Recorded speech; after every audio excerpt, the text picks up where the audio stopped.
Okay, so picture this. You've got this amazing cardiologist, right? Yeah. Super skilled, but nobody really knows about him. Yeah. They're doing all this incredible work with preventative care, but they just haven't gotten the word out. Happens all the time. I know, right? So then imagine that same cardiologist Okay. makes this awesome personal brand video. It's got patient success stories, their unique approach to care. Okay. And suddenly, boom, they're not just another doctor in a sea of white coats. Right. They stand out. Exactly. They become the expert, the one everyone's looking for. And that's the power we're diving into today. I like it. We're going to unpack how to make that happen. And to help us out, we've got Grant McGough's insights. McGaugh. He's the real deal. Oh, absolutely. He's totally nailed this whole video thing for building your personal brand. Especially on LinkedIn and YouTube, I see his stuff everywhere. Right. Everywhere. Yeah. So think about it. You spent years honing your craft, becoming an expert. Blood, sweat, and tears. Totally. Yeah. And today, we're going to break down how to translate all that into a video that screams you. So people actually get it. What makes them different? Yes. It's about making you the recognized authority in your field, whatever that field may be. Makes sense. Because you can be the best in the world at something. Right. But if nobody knows it, what's the point? Exactly. So it all starts with figuring out what McGough calls your unique value proposition. Love that term, unique value proposition. Right. It's like, let's say you have two physical therapists, both amazing, both super qualified. Okay, I'm following. But one focuses on geriatric care, the other's all about sports injuries. See the difference? Totally. Different patients, different needs. Exactly. And their videos need to reflect that. So the big question is, what's your superpower? What problem do you solve better than anyone else? Bingo. Because it's not enough to just list your credentials. Nobody wants to hear another boring resume rundown. I know. And that's where McGough's take on different video lengths comes in. Okay. Short versus long form. You got it. He says both are essential. They each have their place. Right? Like a short, punchy video on Instagram, that's your hook. Gets people interested. Grabs their attention. Exactly. Then you lead them to your website or maybe a longer YouTube video. Or you can really dive deep, show off that expertise. Perfect. So let's go back to our cardiologist. They know their niche preventative care. Now, They gotta write that script. Yeah.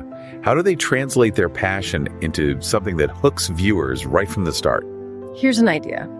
Let's say our cardiologist had this patient who totally reversed their pre-diabetic condition. Wow. Just through lifestyle changes. Amazing, right?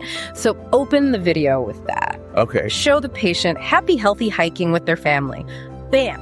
Emotional connection right away. I can see it now. Then bring in the doctor, talking about their approach. Powerful. And weave in visuals, healthy meals, exercise routines, make it dynamic. See, I never would have thought to start a video that way. Genius. And you know what else? People always stress about fancy cameras and equipment. Oh, yeah. But honestly, good audio is king. Absolutely. If people can't hear you clearly, they're gone, no matter how pretty the picture is. So a good mic is more important than a fancy camera. 100%. A decent smartphone and a lavalier mic, you're golden. That's good to know.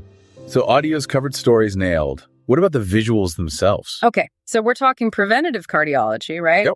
Think about it. Anatomical diagrams, stats on heart disease prevention. Okay, starting to get the picture. You could even overlay text during a patient testimonial, highlight key takeaways. Oh, I like that. Or use animation to explain a complex procedure. Keep it engaging. That's so smart. And here's another McGough essential, captions and graphics. He talks about those a lot. For good reason. They make your content accessible to everyone. Including people with hearing impairments. Exactly. But it's also about engagement.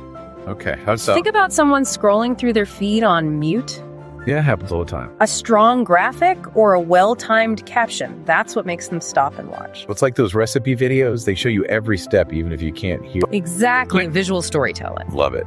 So we've got this amazing video now. Don't let it gather dust. Right. No. McGough's all about repurposing content. Take that longer YouTube video, slice it up into little nuggets. Bite-sized pieces. Perfect for Instagram, Twitter, little teasers, a patient story, a quick cholesterol tip, Get people interested. and lead them back to the full video. Makes sense.